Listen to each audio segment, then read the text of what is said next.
Olá, seja bem-vindo ao Goiás Bem no Enem. Este programa visa contribuir para que você possa alcançar um bom desempenho no Enem com sucessos e vitórias. Eu sou Rose Carvalho, professora de Química, e hoje estudaremos sobre termoquímica, mais especificamente Lei de Hess. Os conteúdos são de acordo com a matriz do Enem. Então, vamos começar. As habilidades que iremos estudar hoje serão compreender o enunciado da Lei de Hess, quantificar a variação de entalpia de uma reação química usando a Lei de Hess.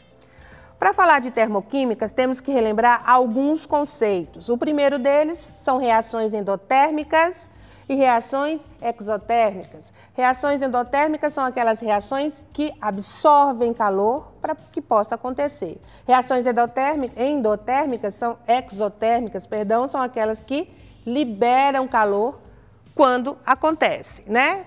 Outro conceito é entalpia. Entalpia em química significa calor, energia, ou seja, o conteúdo energético que ocorre dentro de uma reação química.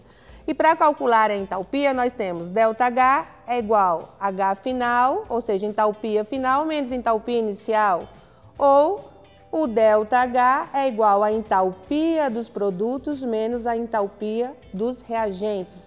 Lembrando que dentro de uma reação química, o processo inicial chamamos de reagente e o processo final chamamos de produtos. Além disso, temos as equações termoquímicas. Equações termoquímicas são chamadas assim porque, além de ter o estado físico de cada substância, além de ter acontecido a 25 graus Celsius e 1 atm, eles possuem ΔH positivo e ΔH negativo, ou seja, variação positiva e variação negativa, que significa reação endotérmica para ΔH positivo e reação exotérmica para ΔH negativo. E aí chegamos na Lei de Hess. A Lei de Hess ela é aplicada exatamente em reações químicas aonde não conseguimos obter o composto de uma forma direta. O que seria uma forma direta? Reagente reage e forma o produto esperado. Existem reações que não conseguimos calcular esse ΔH dessa maneira. Ela precisa passar por etapas para que possamos ter o composto desejado. Por uma série de fatores pode acontecer isso. Ou porque são reações extremamente lentas, ou porque são reações explosivas, ou porque há formação de produtos indesejáveis ali dentro daquela reação. Então, a termoquímica, a Lei de Hess é aplicada exatamente para calcular esse ΔH aí dessas equações.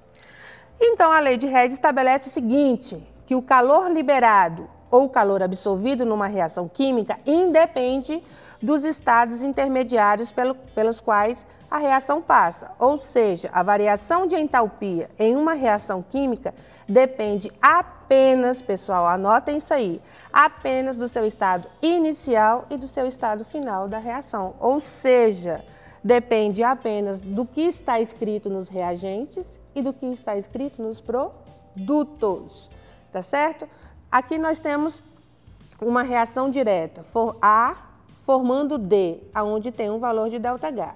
Mas se por um acaso essa mesma reação para acontecer tivesse que passar por etapas, o valor do ΔH seria o mesmo, porque A chegando a B, nós temos um ΔH1.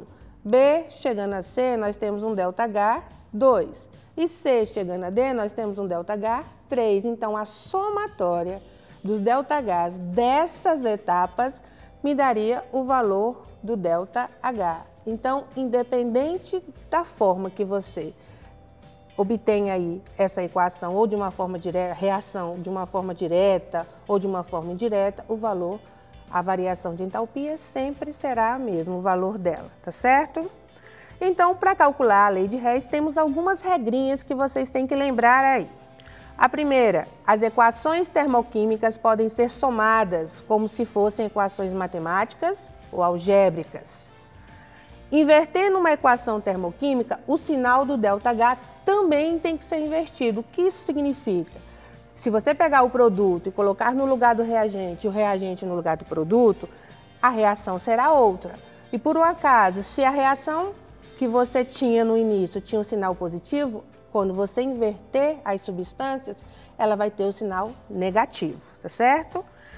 E multiplicando ou dividindo uma equação termoquímica por um número diferente de zero, o valor do ΔH também será multiplicado ou será dividido por esse mesmo número. Então, qualquer intervenção que você venha fazer dentro de uma equação termoquímica, você tem que fazer a mesma intervenção no ΔH, tá certo? E aí, nós vamos para uma questão agora. Essa questão caiu no Enem de 2019. Essa lei de Hess costuma cair muito no Enem. Ele gosta muito de cobrar esse cálculo de variação de entalpia através da lei de Hess, tá? Então, vamos lá. Glicólise é um processo que ocorre nas células, convertendo glicose em piruvato. Durante a prática de exercícios físicos que demandam grande quantidade de esforço, a glicose é completamente oxidada na presença de O2. Entretanto, em alguns casos, as células musculares podem sofrer um déficit de O2 e a glicose ser convertida em 2 moléculas de ácido lático. As equações termoquímicas para a combustão da glicose e do ácido lático são, respectivamente, mostradas a seguir. Nesse enunciado aqui, nós vamos dar o destaque exatamente para essa parte aqui, ó. Glicose ser convertida em 2 moléculas de ácido lático. Então, essa é a chave dessa questão aí. Significa o quê? Significa que do lado dos meus reagentes eu vou ter apenas quem? A glicose. Formando quem? 2 moléculas de ácido lático. Então, do lado dos meus produtos eu vou ter apenas o ácido lático. E aí temos as 2 etapas. A primeira etapa é a etapa de combustão da glicose e a segunda etapa é a etapa de combustão do ácido lático, cada um com seu ΔH. E ali, como o ΔH é negativo, são reações exotérmicas, liberam calor para o meio. O processo anaeróbico é menos vantajoso energeticamente, por quê? Então, temos todas as alternativas aí. Primeiro, nós vamos analisar essas etapas aí. Lembrando que eu tenho reagente de um lado, só glicose, e do outro lado o ácido lático. Então, na primeira equação que ele me dá, eu encontro quem? A glicose. E encontro a glicose do lado que eu quero, do lado dos reagentes, então eu vou manter. A segunda equação me dá o que eu quero do lado dos produtos, que é o ácido lático, só que preste atenção, essa equação aqui, o ácido lático está do lado dos reagentes. Eu vou ter que inverter essa equação e vou ter que inverter o sinal do ΔH. À medida que eu inverter esse sinal do ΔH, eu também vou ter que multiplicar por 2. Por quê? Porque eu tenho 2 moléculas de ácido lático e aqui só tem 1. Então, 1 vezes 2, 2, 3 vezes 2, 6, 3 vezes 2, 6, 3 vezes 2, 6. E aí eu vou ter exatamente essa condição aqui. A primeira eu conservo do jeito que está, porque ele me dá a condição que eu preciso. E a segunda eu inverti, mudei o sinal e multipliquei todos os valores que eu precisava multiplicar lá.